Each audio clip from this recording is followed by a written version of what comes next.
Cara, uma tendência que eu acho bastante curiosa e já começa a acontecer em alguns países, eu não vi nada no Brasil ainda, é o uso de proteína de insetos. Já tem alguns produtos nos mercados em outros países usando, né, a farinha de insetos, né, a proteína à base de insetos. É uma proteína super nutritiva, de altíssima qualidade, mas existem algumas barreiras culturais nisso, né?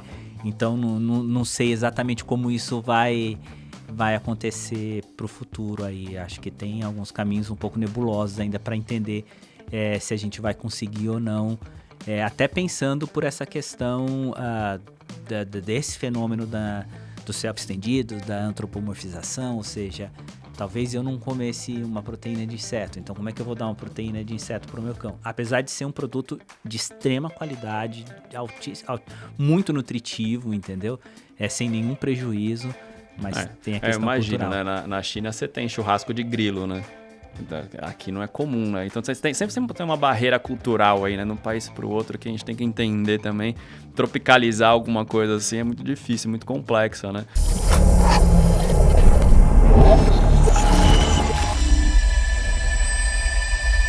Bem-vindos a mais um ConturbiCast, o seu podcast sobre empreendedorismo, marketing, conteúdo, entretenimento, tudo que a gente fala aqui, que vocês gostam, a gente pega o feedback e traz para você. Hoje a gente está aqui com o Elton Leal, da Premier Pet, para falar sobre o mercado de pet. Legal. Bem-vindo, Elton, tudo bem? Tudo bem, bom dia, Douglas, bom dia, pessoal. Prazer enorme estar aqui participando com vocês do ConturbiCast. Bem-vindo. Cara, vamos fazer um warm-up aqui. Vamos falar do mercado pet. A gente vê uma tendência que mudou uns tempos para cá, né? Você vê até as grandes pet shops que abriram até capital. As pessoas estão assumindo os pets como filhos. Você acha que isso é uma tendência que veio de agora ou começou há muito tempo atrás? Na verdade, já começou há muito tempo, né? A relação entre o ser humano e o animal, ela já é uma relação de longa data. É claro que isso se inicia a partir de uma relação de funcionalidade, né? Então você tem um animal participando de maneira muito funcional na vida do ser humano, mas é claro que a partir desse momento a relação emocional já começa a se construir a partir dali. Agora a gente tem os primeiros relatos, né, da participação do animal de estimação, né, entendendo o animal como uma companhia ou como estimação a partir da Idade Média. Então a gente vai poder ver isso na arte, por exemplo, a gente vai ver pinturas que mostram, né, nas grandes cortes europeias a presença dos animais. Até antes, né? Você pegar tipo a época da Cleópatra, né? Ela tinha o gato de estimação também ali. Você pegar antes, assim, tinha algumas lendas assim de domesticação, né? O gato tinha uma importância mais religiosa, né? Ah, entendi. Ali eles tinham uma relação mais mesmo ligada à religião, que o gato ali seria uma representação de uma divindade. Mas pensando no animal como animal de companhia, isso surge mais ou menos na Idade Média. Fim da Idade Média, nas cortes europeias principalmente, você começa a perceber o animal entrando na vida do ser humano com esse papel de companhia, né? Elton, você tá na área de shopper, né? A gente está falando de merchandising ali, trabalhar no ponto de venda. Dentro do marketing, né, a gente tem alguns setores, um específico de shopper. Me conta como que é o dia a dia da Premier ali, porque vocês têm um canal específico, né? Vocês trabalham só o específico de vocês ali, não vai para a área alimentícia ali, não vai num supermercado comum, até para quem não entende, aqui a gente fala alguns termos mais menos técnicos até, né? Transformar o técnico num palatável para as pessoas. Como que vocês trabalham, né? Como que funciona o dia a dia do shopper ali, do merchandising que vocês trabalham? A gente trabalha com alimentos de altíssima qualidade. Então, pensando nisso, a gente entendeu que o ponto de venda ideal para ser vendido isso é o que a gente chama de canal especializado. Acho que para a gente fazer uma analogia legal, a gente consideraria, por exemplo, se você vai comprar um tênis qualquer, sem nenhuma utilidade, você compra em qualquer loja de sapatos. Até no supermercado, hoje tem tênis. Você encontra em qualquer lugar. Agora, se você precisa de um tênis que tenha um amortecimento específico para correr num determinado tipo de piso e tal, você vai procurar uma loja que seja especialista em vender tênis. Então, a gente atua mais ou menos dessa forma, se a gente for pensar numa analogia. A gente vai para o mercado especializado, a gente vai para o pet shop, que é onde a gente consegue levar para o consumidor produtos de altíssima qualidade, com benefícios funcionais que atendam à necessidade específica dele, né, e da relação que ele tem com esse pet. Então, a nutrição ela é pensada não só na saúde do pet, claro, na saúde, na longevidade dele, mas principalmente na forma como a relação dele se dá com o tutor. E aí, de que forma isso pode impactar de maneira positiva essa relação. Quando vocês fazem ações dentro do ponto de venda, quais que vocês veem que tem mais resultados? Né? Por exemplo, mudei de posição na gôndola, ou fiz uma promoção, ou mudei a embalagem. Quais são as ações, assim, para a gente começar a entender um pouco o que é a ação do merchandising do shopper? O papel do ponto de venda dentro da jornada de consumo, né, do shopper, ele é fundamental, ele é muito importante. Óbvio que essa jornada ela tem vários pontos de contato, né? Você começa a pensar naquilo que você vai comprar muito antes, né? Então, você vai pesquisar na internet, você vai ser impactado no grupo de WhatsApp da sua família, dos seus amigos. Então, você vai ter várias outras fontes ali que vão contribuir ou vão mudar de alguma forma a tua opinião e interferir na sua decisão de compra. Mas o ponto de venda, ele ainda é bastante importante. Ele ainda é predominante. Então, você pensar, por exemplo, a forma como você expõe o produto, de que maneira esse produto, em que forma ele está posicionado dentro da loja, né?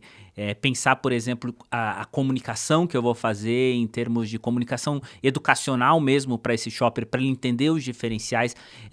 Tudo isso é muito relativo de acordo com o tipo, com a categoria de produto que você está trabalhando e com o tipo de ponto de venda que você está trabalhando. É uma equação bastante complexa. Vou te dar um exemplo. Se você vai comprar ração num pet shop, a gente diz que a ração dentro do pet shop é a categoria destino. Ela é a que gera tráfego para dentro da loja. Então, 70% das pessoas que entram dentro de um pet shop entram para comprar ração. Então, você tem uma compra extremamente planejada. Normalmente, o tutor ele não deixa o produto acabar, ele não vai comprar de última hora. Então, você tem uma série de dinâmicas que impactam nesse processo de compra dentro da loja. Já o shopper, né, o tutor que vai comprar num supermercado, num outro canal, um canal alimentar, esse produto ele não é produto destino dentro da loja. Você não vai ao supermercado para comprar ração. Então, você vai no supermercado para comprar arroz, para comprar feijão. De repente, você passou na frente e fala, putz, estou precisando também, né? Então, é uma outra dinâmica que é feito para você vender esse produto dentro do espaço. Então, quando você pensa o ponto de venda, você tem que levar em consideração qual a categoria que você está trabalhando, qual é o canal que você está trabalhando, e aí, a partir disso, você vai organizar, então, a loja para que esse shopper ele consiga, de maneira intuitiva, navegar da melhor forma possível nos produtos para entender os diferenciais que ele tem para conseguir chegar no produto ideal. Cara, muito legal. Eu estava ouvindo um podcast seu lá com o pessoal da ESPM, estava falando de um método de pesquisa que você fez, foi do seu mestrado, né? Que você estava estudando a rotina dos idosos com os pets. Eu achei interessante você usar o diário, né? Para saber como que é a relação disso. Porque normalmente quando você faz pesquisa, você conversa com a pessoa durante 1 hora, 2, e você tenta tirar o máximo daquilo. Eu imagino que com um diário, você teve muito mais informação para computar e entender mais comportamento e deve ter sido muito enriquecedor. Como foi para vocês? Cara, foi incrível. Primeiro que o recorte, né, dos 60 a mais aí, dessa população que hoje tem uma relação muito próxima, né, com o pet, foi genial, porque é uma parcela da população que adora falar sobre o pet, que realmente tem uma forma de se relacionar muito emocional com o animal de estimação. Então foram histórias incríveis que eu consegui ouvir a partir das conversas e dos diários, né? Mas a escolha do diário ela vem da escolha da minha metodologia e da lente teórica que eu utilizo. Então, acho que quando a gente fala de pesquisa, a escolha do método de coleta do dado, ele está muito linkado à lente teórica que você está usando. Como eu utilizo uma lente teórica que chama teoria das práticas, que é uma teoria sociológica, que nasce na sociologia, ela tem por objetivo entender a prática a partir de como ela se estrutura, levando em consideração os objetos que estão nessa prática, levando em consideração os significados que existem, né, dentro dessa prática e como as pessoas fazem essa prática acontecer. Então, os fazeres, como as performances que existem. Então, para você conseguir, de alguma forma, captar todas essas informações, o diário, para a gente foi... Faz total sentido. Porque você consegue coletar um registro integral da prática no dia a dia. E tem alguma história assim que você falou, cara, essa foi a que mais me comoveu desses diários que você leu? Que eu sempre gosto de histórias, eu acho que são as coisas mais legais de contar aqui. Cara, tem lindíssimas, assim, um tutor que me contou, por exemplo, que ele teve uma doença grave e ficou bastante tempo acamado, né? Teve um processo de recuperação bastante complicado e durante o período de recuperação o cachorro dele ficou com ele o tempo todo, assim, então era impossível você tirar o cachorro. Um cachorro que era extremamente ativo, que corria, que brincava, passou, assim, meses deitado ao lado dele, velando por ele, cuidando dele, como se ali fosse realmente importante para ele. Então, você vê muitas histórias, você vê histórias de aniversário, eu vi a história de uma tutora que acordava às 2 horas da manhã para fritar ovo pro cachorro, porque ela achava que o cachorro dela gostava de comer ovo, entendeu? Então, que específico, ovo frito, cara. Ovo frito, exatamente. Cara, puxando até esse gancho, falar de nutrição animal, né? Como que vocês percebem, né, essa mudança de tipo deixar de alimentar, dar ração, para o veterinário prescrever tal ração, a ligação do tutor com a alimentação do animal, e aí você chega até o extremo de pessoas falarem de ser veganas e falarem para o animal ser vegano também. Como que essas relações você percebe de comportamento hoje? A gente percebe isso acontecendo a partir da mudança de comportamento mesmo. Então, o animal vem para dentro da casa, a alimentação dele passa a ser mais importante. Porque tem uma série de coisas que acontecem ali, que promovem um bom relacionamento a partir da hora que você promove uma boa nutrição para o cão. Vou dar um exemplo simples para você do que eu estou querendo dizer. Você precisa, por exemplo, ter menos cheiro nas fezes do cão, porque ele está convivendo com a família. Então, uma nutrição mais saudável, né, com uma proteína regular, de qualidade, né? Vai fazer com que esse cão tenha um maior aproveitamento, uma maior absorção, ele vai ter menos matéria fecal, ele vai fazer menos cocô, e aí você vai ter componentes, por exemplo, para diminuir o cheiro na hora que ele fizer o cocô. Então, tudo isso é pensando essa relação entre o pet e o tutor. E principalmente na questão da longevidade, né? Entendendo que todo tutor, quando ele entra numa relação com o pet, ele já entra sabendo que esse pet vai viver menos do que ele, né? Pelo menos em via de regra, né? Então, a alimentação ela vem também para contribuir para isso, para você conseguir ter uma vida de qualidade com esse cão e você conseguir, por exemplo, prevenir doenças que esse cachorro, que a raça especificamente pode vir a ter, para realmente pensar para que esse cão viva mais tempo e que esse tempo que ele viva tenha a maior qualidade possível no tempo que ele divide com o seu tutor. Muito legal, meu. Quando você fala, do jeito que você fala assim, é uma pessoa que tem muita pesquisa por trás. E eu acho interessante linkar o mundo corporativo com pesquisa, que normalmente é muito distante um do outro, né? A academia está de um lado, o mundo corporativo está de outro, você vê as pessoas distanciando, eu faço até uma comparação do campo e cidade. O campo está cada vez mais longe da cidade. Eu sempre falo, tem que aproximar uma coisa da outra, né? A gente tem que se ligar mais. E você fez essa ligação, né? Você está na área da pesquisa, está no mundo corporativo. Como que é para você gerenciar isso, que eu acho que é o principal, né? Porque quem quer fazer isso, eu já pensei em entrar até fazer pós-graduação, eu não tenho mais tempo para fazer isso, cara. De tantas coisas que tem, aí você fala, cara, eu queria fazer um MBA, queria fazer alguma coisa, eu não consigo. E pesquisa é tão profundo, né? Você precisa dedicar tanto tempo. Como que você faz no dia a dia? É um desafio diário. Imagina. Abrir mão de muita coisa e para ter tempo de ler, para ter tempo de realmente se aprofundar na pesquisa.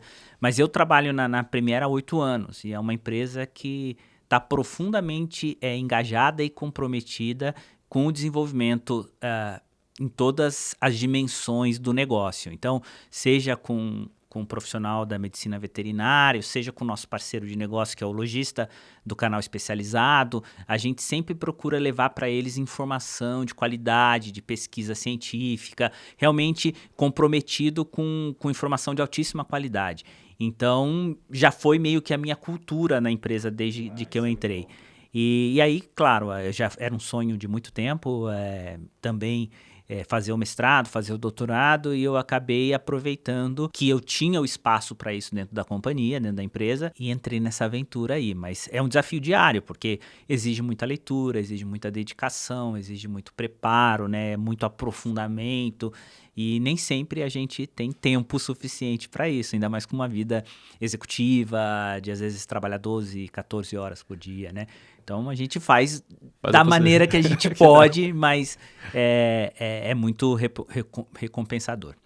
Legal. Falando de tendências, quais são as tendências no mercado de alimentação pet? Né? Pegar a nossa pautinha aqui. O que você está vendo assim, de mudanças? Né?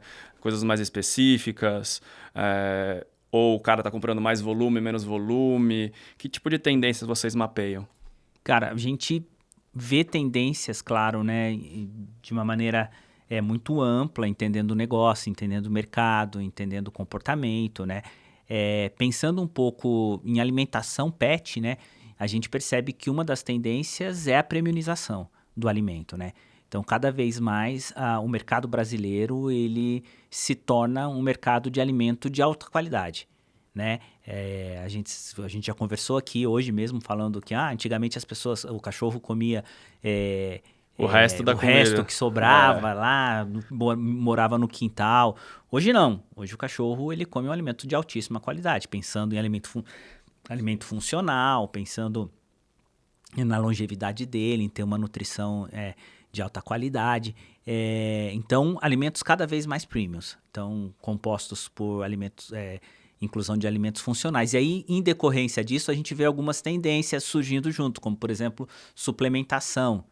É comum a gente ver já suplementos para tem um amigo que faz a Agility, cara, ele gasta uma fortuna de whey protein para os cachorros dele, cara. Mas é competição, né? É o extremo, assim.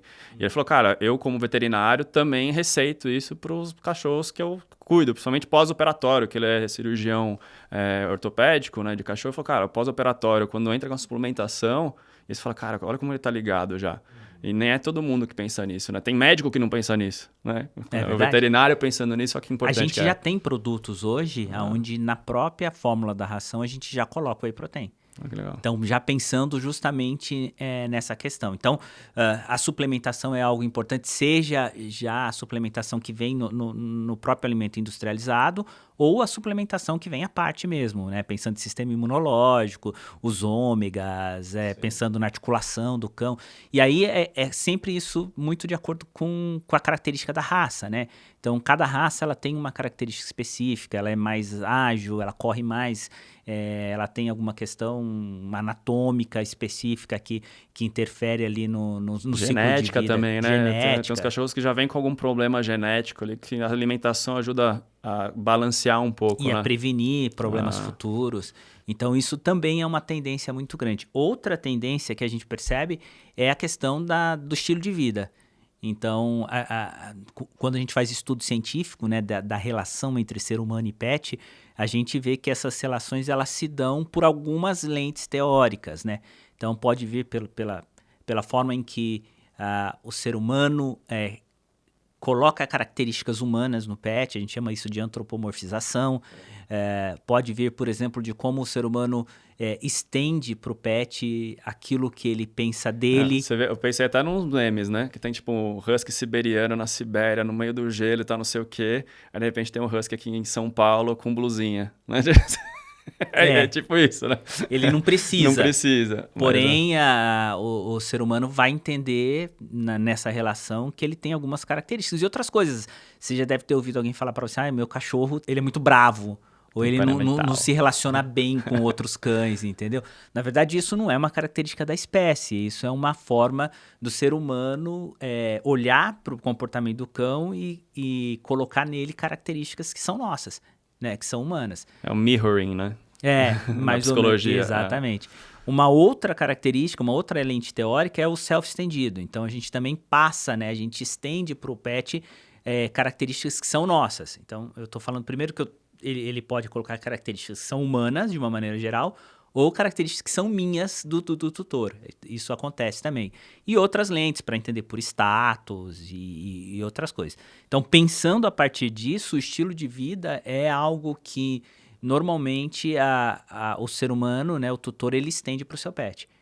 Então, você percebe se o tutor tem um estilo de vida mais saudável, se ele corre, se ele come uma alimentação mais natural, ele vai se preocupar em dar esse estilo de vida também para o pet. Então, nessa onda, uma alimentação mais natural, orgânica, com essas preocupações também são tendências para o mercado. Hoje o Brasil é o terceiro maior mercado mundial, né, de alimentos, para mercado pet de uma maneira geral, não só de alimentos. Fica atrás só dos Estados Unidos e da China. Mas quando você olha, por exemplo, os Estados Unidos, que é o maior mercado mundial, a difusão de alimentação natural para pets lá já é algo assim predominante no mercado. Então a gente entende que isso provavelmente deve chegar, já chegou com bastante força, mas muito em breve isso deve ser predominante aqui também, a alimentação natural.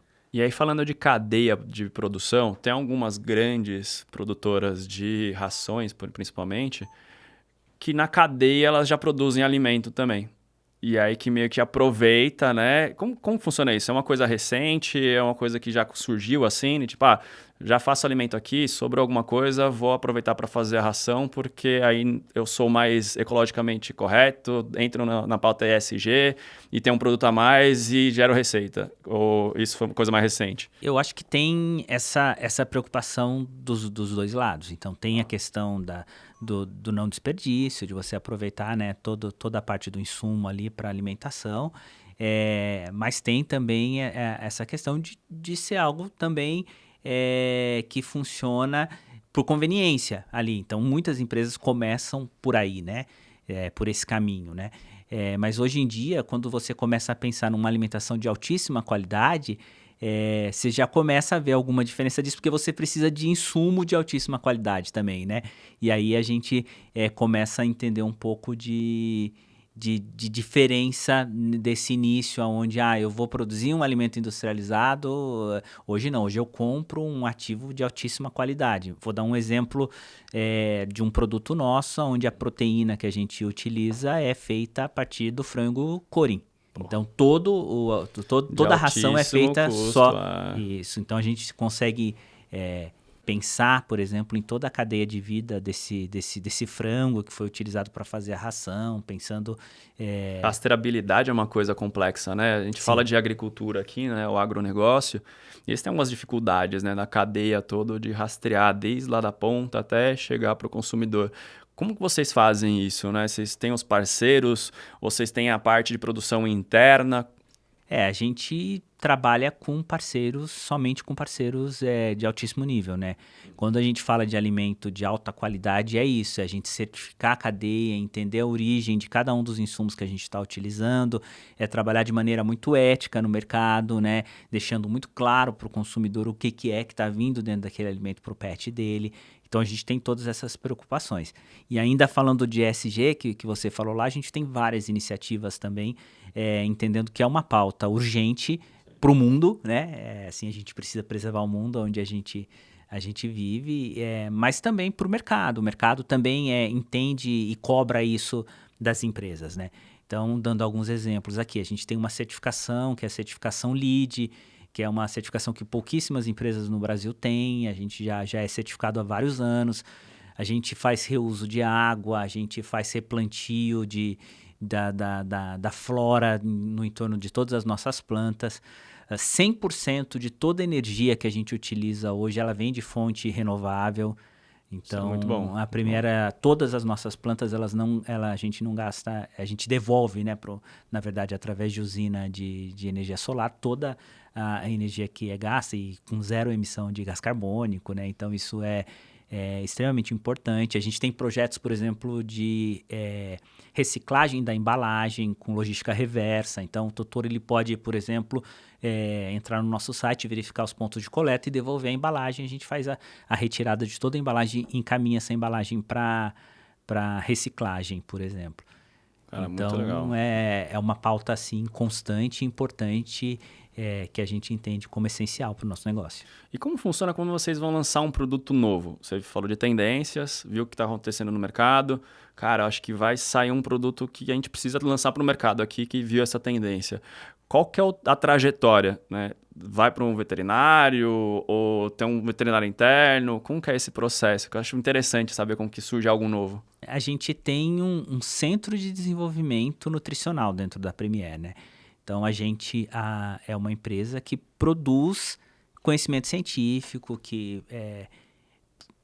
fomenta, né, a ciência no país dentro da área específica da nutrição animal.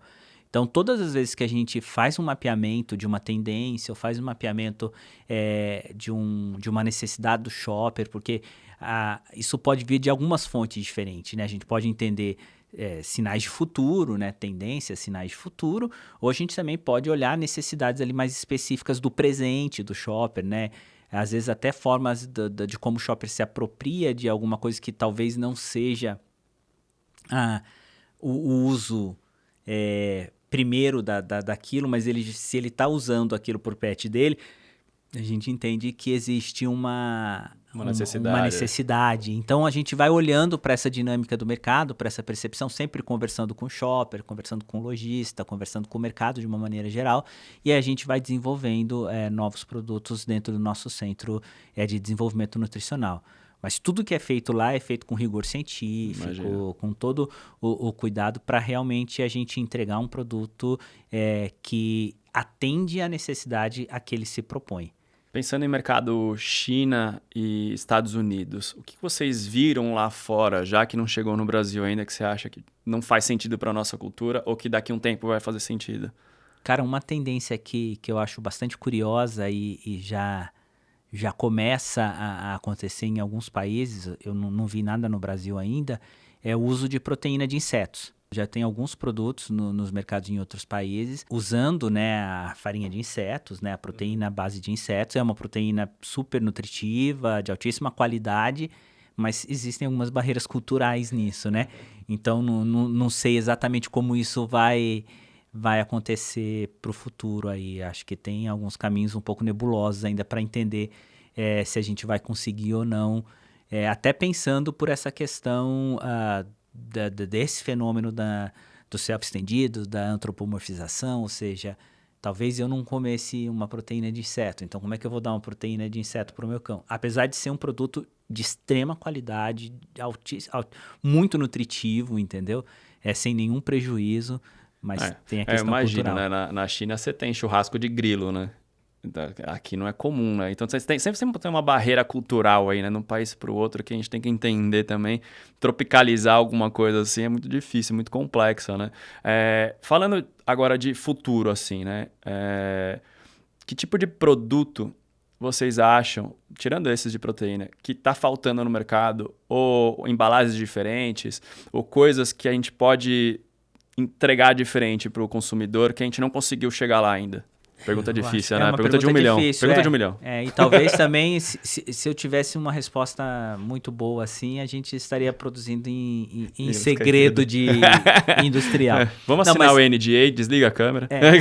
Mas pensando um pouco em termos de tendência, né? Eu participo de um grupo de pesquisa, né? Chama Entrever, da SPM, que é um grupo de pesquisa focado em entender tendência de mercado, futurismo, como é que a gente olha para lá para frente, né, e entende essas transformações do mercado. Uma tendência que a gente começa a perceber, e até nas minhas pesquisas pessoais isso já começa a aparecer muito forte nos meus trabalhos de pesquisa, é o protagonismo do pet na relação de consumo. Então o pet cada vez mais ele é protagonista no sentido de ser decisor. Então, essa persona que o pet acaba desenvolvendo nessa relação dele, né, na família ou com o tutor, coloca cada vez mais esse pet no centro da tomada de decisão. Então, talvez isso influencie bastante a forma de comprar no futuro, influencie nos produtos, nas tecnologias, nos gadgets. Mas quando você fala que o pet é o decisor, seria... Porque assim, não é um ser que está falando com a gente, né? Como que a gente sabe que ele está decidindo alguma coisa? Né? Eu sei Já que existem tecnologias, por exemplo, entendi. eye tracking para poder mapear Se ele está olhando ou não para tal mais coisa. para um produto ou para outro, e aí interpretar isso como... Porque eu vejo muito, tipo, meus pais compram rações para os cachorros e às vezes o cachorro nem encosta na ração. Eu falo, cara, isso aqui não presta, o cachorro não quis, tá ali, é um decisor nesse momento, né? Ele recusou a comida. Isso já é um sinal do presente, a gente já vê isso acontecendo. Se o pet não comer a ração, e às vezes ele não comeu a ração por N motivos, que não é necessariamente porque ele não gostou da ração. É porque o tutor deu uma outra alimentação para ele, é porque naquele período, naquela semana especificamente é uma coincidência e ele está comendo menos porque eles têm flutuações, ou alguém da família está dando outra coisa para ele comer no intervalo. Então tem uma série de coisas que podem acontecer, mas o tutor já entende isso como o pet não quer. E se ele não quer, ele toma a decisão. Mas eu estou falando de ir mais longe mesmo, entendeu? Eu já vi, por exemplo... propagandas de hotéis nos Estados Unidos, onde o seu cão ele é o protagonista das férias. Então, não é assim, vai um pouco além de eu falar, esse hotel é pet friendly. Não, esse hotel ele é um hotel resort para o cachorro. Então, aqui o tutor não tem vez, o tutor não entra, só entra o cachorro. Então, o seu cachorro tira férias. Ele vai para lá, ele tem uma programação específica para o tempo que ele vai ficar lá, ele vai ter canais de televisão. A gente já tem no Brasil hoje um canal de televisão para o pet assistir. Então, levando em consideração todas as questões anatômicas, físicas, biológicas do pet, em termos de cor, de ruído, de tudo da programação. E é só para cachorro ou o gato também fica assistindo? Porque eu sempre fico nessa curiosidade, né? Porque gato é um pouco mais difícil, o cachorro fica até olhando, né? É diferente, as espécies são diferentes, Mas esse canal específico é Dog TV, né? Então é um canal para cachorros. Então ele leva em consideração as características do cachorro. Mas aí você já começa a ver ele como protagonista. E até como decisor mesmo. Eu já vi aqui no Brasil, uma cadeia varejista, por exemplo, teve uma iniciativa onde o site fazia o mapeamento, né, o tracking do olhar do cachorro, para dizer se o cachorro queria esse ou queria aquele produto. Óbvio que existem algumas questões mais sérias em termos de pensar o rigor científico disso, se só ele está olhando, não quer dizer necessariamente que ele está escolhendo, ele pode estar olhando por uma série de outros motivos, né? Até chegar a LGPD dos pets também. Não é impossível, né? Não é impossível. Mas cada vez mais eu percebo o pet como protagonista. Na relação, eu acho que já é um sinal do hoje, ele como protagonista na relação com o tutor, mas eu acho que é um sinal de futuro ele como protagonista na decisão de consumo. Então, ele escolhendo aquilo que ele vai comprar, ele indo no ponto de venda, escolhendo o produto que ele quer, ou talvez usando um gadget, ou, por exemplo, em casa com equipamento eletrônico, que ele escolhe a hora que ele vai comer e que tem um gadget lá que permita que aquele comedouro libere a alimentação para ele conforme a tomada de decisão dele e por aí por diante. Cara, muito interessante. O futuro tem muita coisa legal, né? Principalmente de devices, né? Que automatizam as coisas, inteligência artificial. E entrar no mundo do pet, você fala, cara, que fascinante, né? E aí, vamos pro lado da pesquisa de novo, né? Você está fazendo doutorado agora. O que é o seu doutorado? O mestrado foi dos idosos com os pets. E agora? No meu mestrado, eu fiz um estudo para entender um pouco de como se dão as práticas de consumo dentro da relação ser humano e pet, e fiz um recorte específico do público 60+, né? Então, essa foi uma escolha. E lá eu já encontrei coisas assim incríveis, né? Tipo, momentos, ocasiões de consumo, por exemplo, que não eram comuns. A minha pesquisa mostrou, por exemplo, que os idosos, os indivíduos aí 60+, eles tomam café da manhã com pet. E espera ele acordar para... Eles acordam juntos, né? Na verdade, eles já acordam juntos, já dormem juntos, acordam juntos e tomam um café da manhã juntos, tal. Ou coisas, por exemplo, como o carro sendo utilizado para o pet, não como um espaço de transporte, né? Como uma ferramenta de transporte, mas como um espaço de diversão. Então, eu pego o carro e vou passear com meu pet porque meu pet gosta de andar de carro. Então, eu vou dar uma volta pelo bairro para ele andar simplesmente porque ele gosta de andar de carro. Então, são coisas que a gente percebe, assim, dessas práticas que mudam, né, nessa relação do consumo. Agora, no doutorado, eu estou tentando ir um pouco além. Então, eu estou querendo olhar justamente para o futuro, né? Entender de que forma essa relação ela se desdobra em comportamentos, né, de consumo que mostrem justamente essas mudanças, né? Para onde vai, né? O que é esse futuro dessa relação interespécie, né? Como é que o ser humano e o pet vão estar daqui a 50 anos, né? Para onde vai isso? E claro, sempre com recorte, com um olhar muito focado em consumo, porque é a minha área de atuação. Lá na Premier Pet, vocês trabalham também com e-commerce ou não? Vocês focam muito no PDV físico? A gente está nos e-commerces dos nossos parceiros. Então a gente atua no canal no e-commerce a partir dos nossos parceiros varejistas, né? Mas a gente ainda não tem nenhuma ferramenta de venda direta ao tutor. Então a gente vai sempre através do canal especializado, entendendo que lá é o melhor caminho, é o melhor canal para você conseguir levar o produto de alta qualidade para o tutor. E vocês fazem ações específicas para o digital ou foca mais no físico mesmo? Quando vocês Fazemos bastante em parceria ou através de campanhas corporativas.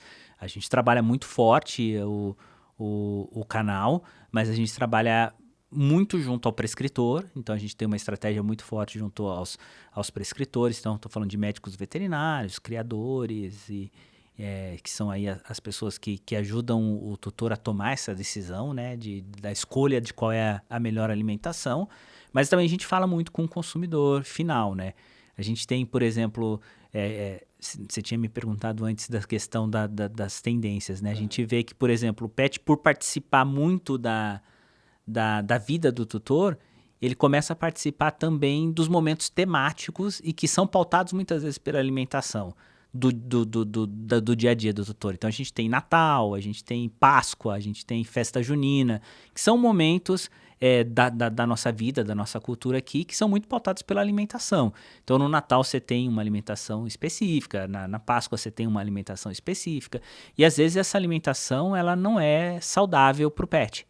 Então, vou dar um exemplo da Páscoa. Sim, o chocolate é tóxico, então o cachorro não pode comer chocolate. Então a gente tem feito, por exemplo, edições limitadas de produtos para serem utilizados nessas ocasiões de consumo. Então a gente tem, por exemplo, biscoitos, né, cookies da nossa linha de cookies, que, por exemplo, na Páscoa são feitos com alfarroba, que é um substituto do chocolate, que não é tóxico para o pet e que o tutor pode ali comemorar aquele momento, comemorar aquele espaço temático, ali, aquela alimentação temática junto com o seu pet. No Halloween a gente faz uma edição também limitada com abóbora na formulação. No Natal a gente tem um biscoito de peru. Na festa junina a gente faz também com amendoim. E aí são os snacks ou a ração também? Sempre os snacks. Sempre os snacks. É uma categoria que vem crescendo muito, né? Os snacks. Como que é isso? É mais pro cachorro, mais pro gato? O que você vê de tendência, assim, que você tem consumo disso? Ainda muito pro cão. O gato também tem. Sim. Mas eu percebo que pro cão ainda tem mais aderência do tutor. Até porque o gato ele é um pouco mais exigente, pensando em paladar, pensando também em convívio, né? O cachorro ele tá o tempo todo ali com você está interagindo. Com o gato a interação é um pouco diferente, né? Mas já existem também muitos produtos para gato, a gente mesmo tem biscoito para gato também, para cão e para gato. Mas é uma categoria diferente, assim, é uma categoria mais emocional, né? Então você está comprando ali mais uma indulgência, você quer agradar, né? Você quer compensar o teu pet pelo tempo que você não ficou com ele durante o dia, porque você foi trabalhar, então você compra um agradinho e passa muito mais por esse canal do emocional, diferente da ração seca, que ela é muito mais racional, no sentido que a gente está falando de nutrição, né? Estou pensando em dar uma alimentação de qualidade, em saúde, em saudabilidade, em coisas que são muito importantes, pensando a longevidade do pet. De brinquedos, assim, tem algum brinquedo que está relacionado à alimentação também? Por exemplo, eu já vi brinquedo até que, tipo, como se fosse um ossinho que tem ração dentro. Isso, tem umas coisas assim interessantes. Comedores cognitivos, né? São muito interessantes, pensando em enriquecimento ambiental para o pet, pensando em várias questões comportamentais. Então, por exemplo, às vezes o pet que é muito... que o estresse de separação, né? Então, quando o pet chega, normalmente numa casa, você tem que trabalhar, ele fica sozinho, ele fica chorando e tal. Então, pode ser uma saída dessa. Você usa um comedor desse, uma bolinha onde você coloca dentro um snack para ele, ele vai ficar ali tentando recuperar, tirar o snack de dentro Gasta da energia bolinha, ali. ele vai gastar energia e também não vai ficar tão ligado nessa separação, nesse momento da separação. Então é uma estratégia, por exemplo, para quando você vai sair de casa e vai deixar o pet lá, ou quando você está se alimentando, às vezes o pet quer ficar ali interagindo, tal, então você coloca para ele também nessa hora para você... Educacional, né? A alimentação é educacional, né? Também, Mas é bem interessante esses tipos de comedouros, assim, eles funcionam bem. Hoje, pensando nos problemas do setor, quais são os maiores problemas que vocês enfrentam hoje? A gente, claro, vive num país de extensão continental, né? Então, isso sempre vai ser difícil, pensando logística, né? pensando em diferença cultural, pensando em nível de desenvolvimento econômico. Então, tudo isso acaba sendo um desafio para a gente como negócio, né? Então, você tem estados muito diferentes, você tem culturas muito diferentes, você tem estados que são menos abertos para marcas que não são regionais, por exemplo, você vai ter estados com poder aquisitivo muito baixo. Então, tudo isso acaba impactando e gerando aí alguns desafios de negócio para a gente. Regulamentação também é sempre uma questão importante de se pensar. Então, aqui no Brasil, algumas coisas são regulamentadas, outras ainda não são. Então, quando a gente está falando de alimento de alta qualidade, algumas marcas podem, por exemplo, colocar que é um alimento de alta qualidade, mas a gente não tem um órgão regulador, por exemplo, que vá lá e teste para dizer se, olha, a proteína que você está usando é essa mesmo, se o que você falou do ativo que você colocou é esse. É isso que eu até perguntar. Quando tem uma regulação, vem por onde? Não vem por Anvisa, né? Por exemplo. A Anvisa é mais medicamentos para os pets também, eles passam por medicamento ou não? Não, a gente não tem um órgão regulador. Tem uma APA, né, que Tá. toda vez que você vai lançar um produto, você passa por ele, você tem que utilizar, mas assim, a gente não tem um órgão, por exemplo, que teste o produto, tipo um Inmetro, vamos dizer assim, chegue lá e fale, ó, esse produto tá falando que usa farinha de vísceras de frango e aí o cara tá usando um produto inferior. Vamos entendeu? cavocar uma matéria no Fantástico para fazer isso, com os concorrentes. Lembra que antigamente tinha, né? Que azeite é bom, que não é, né? Tinha umas matérias dessas, já que o Inmetro não estava fazendo, vamos chamar o Inmetro para fazer aqui, né? E aí a gente, por exemplo, quando classifica um produto entre premium ou super premium, premium especial, né? Que são as segmentações de mercado que a gente tem, a gente entende que isso comporta um nível de qualidade, né?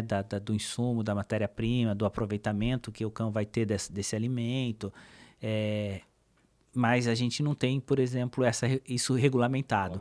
Então, se alguém for lá e coloca na embalagem que é o que vai regulamentar, é a própria experiência do consumidor, que vai utilizar o produto e não vai ter o resultado que ele espera ter, né? Então... É isso que eu ia perguntar agora de comunicação, né? Como que você comunica, né? Para o cara entender o que é um premium, super premium, especial, as categorias. Você depende muito do prescritor ou na comunicação você consegue fazer com que o cara entenda? É um desafio. A gente trabalha a embalagem, a gente trabalha o layout de loja, planograma, material de comunicação, para fazer com que o shopper consiga chegar no produto ideal, né? Levando em consideração as necessidades que ele tem, considerando a relação dele com o pet. Então, você vai ter muitos produtos sendo ofertados no mercado, de muitos players diferentes, e aí o shopper, de acordo com a relação que ele tem com o pet, ele vai ter um produto específico que vai atender aquele momento dele ali, específico do que ele está vivendo com o pet. Então a gente utiliza esses equipamentos, mas a gente olha o mercado como um ecossistema. Então a gente pensa num ecossistema de ativação, onde a gente tem muitos outros pontos de contato aí que são essenciais para a construção desse conceito. Então a gente tem o médico veterinário, a gente tem o criador, né, no caso dos cães que que são comprados ainda, que ainda existe isso, né? A gente tem o balconista da loja, o lojista, a gente tem as nossas equipes de promoção, as nossas especialistas de produto em loja que atendem e levam essa informação, porque o correto é, sempre que possível, a gente fazer um atendimento com anamnese. Então eu converso com você. Oi Douglas, tudo bem? Qual que é o cachorro? Quantos anos ele tem? Que raça que ele é? Se ele não tem uma raça específica, qual que é o porte dele? Eu vou entendendo, isso, e a partir disso eu vou indicar para você qual é a melhor alimentação para aquele momento de vida entre você e o seu pet. Cara, porque é um desafio, né? É que nem você entrar numa farmácia e tentar comprar um remédio sem saber nada, né? É mais ou menos a mesma coisa. Você vai comprar... Chegou um cachorro na sua casa, vou comprar a primeira ração, sem entender nada, sem ter passado pelo médico veterinário, aí você vai na casa de rações. Hoje nós Cara, temos... é muito complexo, né? Hoje nós temos produtos para todos os produtos que entregam nutrição ótima, né? Nutrição de alta qualidade para o pet, mas a gente tem produtos que entregam benefícios para o cão que vive dentro de casa. Então aqui eu tenho uma formulação pensando nesse cão que vive dentro de casa. Aí eu vou ter produtos específicos que entregam benefícios específicos para a raça. Então eu tenho um produto pro Shih Tzu, por exemplo. Uma característica, ele vai ter vários claims lá que são responsáveis, mas ele tem um formato específico do grão que é melhor para que o Shih Tzu faça a apreensão, porque o Shih Tzu é braquencefálico. Então ele tem uma anatomia um pouco diferente, então ele não consegue pegar qualquer grão, ele tem dificuldade para prender o grão na hora de comer. Então esse produto ele vai ter um grão. Isso é das características, tem outras características. Então, tem produtos específicos para as raças. Então, o produto para o Pug, o produto para o Spitz, o produto para o Shih Tzu, o produto para o Maltês, o produto para o Rottweiler, o produto para o Golden. E, por exemplo, tem Golden que vive dentro de casa e tem Golden que vive lá de fora. E aí você tem categorias separadas ou é específico para o que está dentro de casa ou da raça mesmo? Então, aí a gente sempre entende que se eu tenho um produto específico para raça, esse é o produto top. Então, esse deveria ser o produto consumido, porque aí ele já vai estar pensando, ele já vai estar trazendo nele acumulando nele todos esses benefícios. Ele já está acumulando os benefícios para um cão que vive dentro de casa, ele está acumulando todas as características da raça, as necessidades que esse cão tem, que são muito específicas daquela raça, suplementações e tudo que o cão precisa para ter uma maior longevidade. Mas eu posso, por exemplo, ter um consumidor que queira um produto só para o estilo de vida. Eu quero um produto natural. Então, a gente tem linhas de produtos naturais. E aí, tudo isso pensando na idade do cão, pensando no porte do cão, pensando... E quando você fala de produto natural, o que seria? Deixa de ser uma ração? Ou o que é o natural? Ou não tem proteína animal? O que é? Na verdade, quando a gente fala de produto natural no mercado industrializado, porque você tem o produto caseiro, a alimentação caseira, né? Então, você vai ter algumas pessoas que preparam a própria alimentação ou dão alimento cru, não porque a gente só trabalha com... O ovo frito da senhorinha. Que talvez não fosse a melhor... O ideal. Mas a gente trabalha com produtos industrializados, de altíssima qualidade. Então, o produto natural é aquele produto que, percebido pelo consumidor, pelo tutor, pelo shopper, é o produto que vai ter uma certificação da cadeia. Então, a gente vai estar falando aí de produtos que usam, por exemplo, ovos de galinhas livres, por exemplo.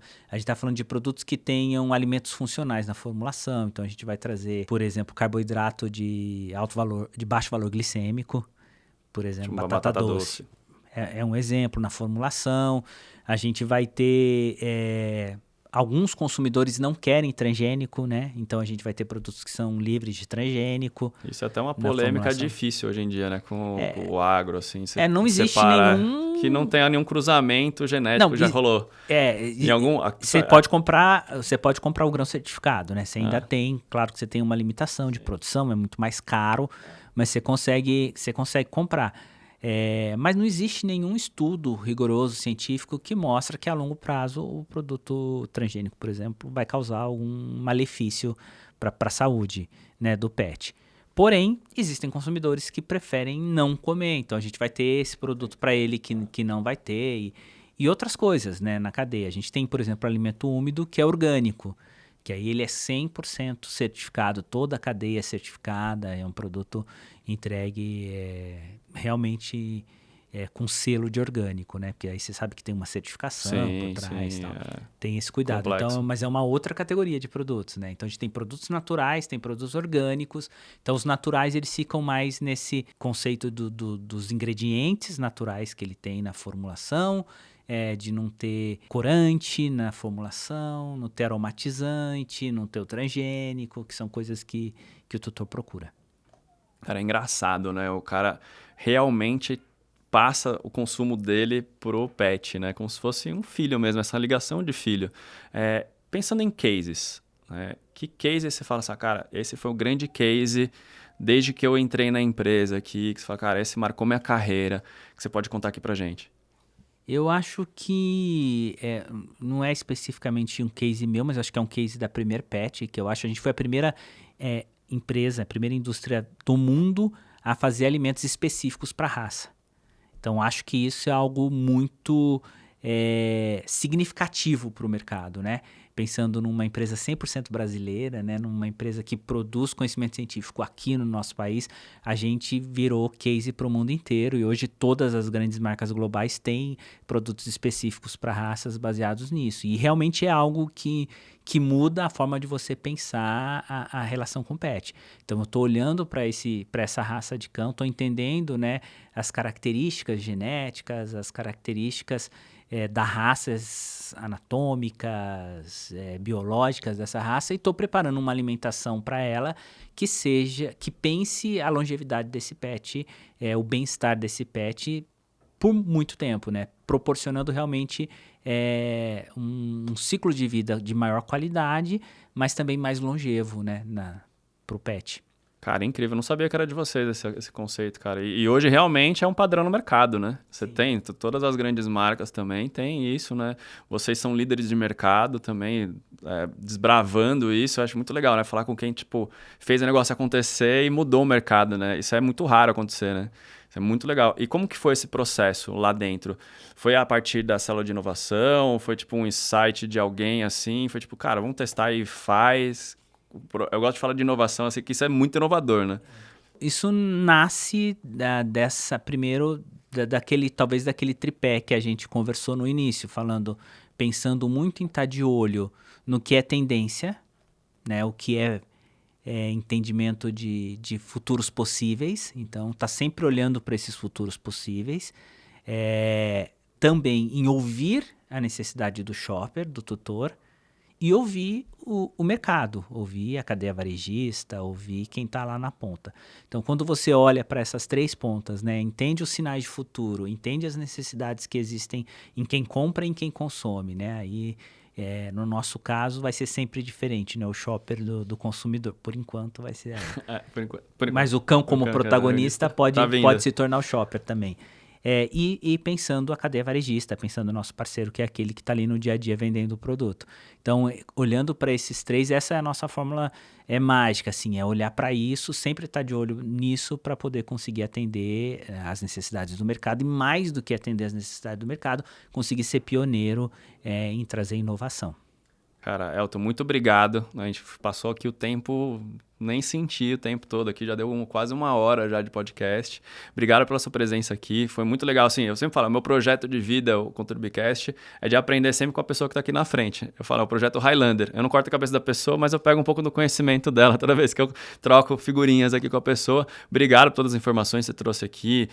O trabalho que você tem lá de pesquisa é muito importante para o setor em si, né? Para a empresa. Eu acho muito legal quando tem essa liberdade da empresa, na verdade, dar esse protagonismo para o colaborador, né? Fala, cara, vamos fazer junto, né? Eu sinto que tem essa pegada da Premier. Parabéns pelo trabalho de vocês, de abrir o mercado assim. E obrigado por contribuir com o Contribcast mais uma vez aqui. Imagina, eu que agradeço. Foi um prazer enorme estar com vocês. Obrigado demais. Gente, olha só. 3 lições que a gente aprendeu agora com o Elton Leal aqui da Premier Pet. Número 1. Não existe regulação de categoria premium para a comida do seu pet. Então, qualquer marca pode lançar um produto supostamente premium. O jeito é ficar de olho nas avaliações da galera e na reação do seu pet. Número 2.